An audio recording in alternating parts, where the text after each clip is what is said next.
such a fan, man. I've got so many questions, and I've never gotten the chance to chat with you before. So seriously, thank you so much for your time.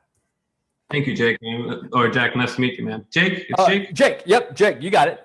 So, one of the first questions I have is I'd imagine one of the downsides about having such a great ensemble cast for a story that's spread out over so much time is that not every amazing actor in the film gets to act opposite the other amazing actor. So I'm curious, who is an incredible performer in this film who you would love to go toe-to-toe with? And even though you're in the same movie, you didn't get a chance to actually act with them. Man, there's so many of them. Like, no, you're right. And it was also one of the treats of watching the film, was seeing all of these great actors' performance, because, I'm obviously only a part of my story, and it's, the story kind of unfolds pretty episodic. But yeah, man, there's a lot of them. Like, you could pretty much pick any one of them, and I would love to work with them. I'd love to see you and Robert Pattinson go toe to toe. Yeah. I'm a huge fan of his, and I'm a big fan of his choices that he makes. When watching this performance, I was like, oh, it's really hitting the nail in the coffin of that Twilight movie that you're trying to get away from so much, playing, a pedophile preacher. He's so fearless in it, and I really admire that. And he just like embraces the weird and the strange and the immoral, and he feels like he is a very brave actor because of it.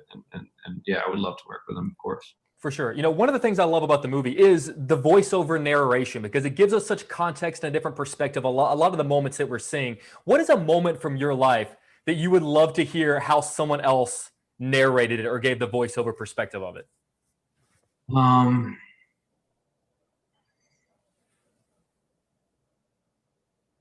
don't know. I really don't know. Figured it's a long chunk of day, trying to throw you some stuff that you hadn't been asked 10,000 times. Yeah, I'm trying to figure out. Like, I'm so bad at coming up with these like really sharp, witty, quick answers. Because like I feel like I remember having had like, oh, like, you want to voice over this or something. Yeah. But yeah, no, I can't think of anything. No worries. Well, obviously we're in September, which means as we're closing into the month of October, a lot of people are going to be breaking out their favorite horror movies of all time, including like two of my favorites. I'm actually I'm quoted on the back cover of it. Oh, and so obviously I'm a really massive fan of it. I'm just curious, from your perspective, what makes a great movie monster? And then an extension of that, why do you think we are so infatuated with Pennywise? Like, I don't know, like a great movie monster, I think, is like, it needs to be somewhat absurd, like something weird and strange and off with it. Like, I feel like if the more traditional a monster is, the less scary it is, but the more like weird and absurd and strange and inexplicable, like, what is this, I think the better. And I think that's kind of why the character in Pennywise is so effective, right? It's a clown in a sewer drain. Like, that image in of itself, I think, is like the genius of that character, like of Stephen King, really. But it's just like, okay, a clown in a sewer waving over a kid. I mean, that's, even now just retelling it, it's terrifying, right? And it's absurd and it's strange and it's weird.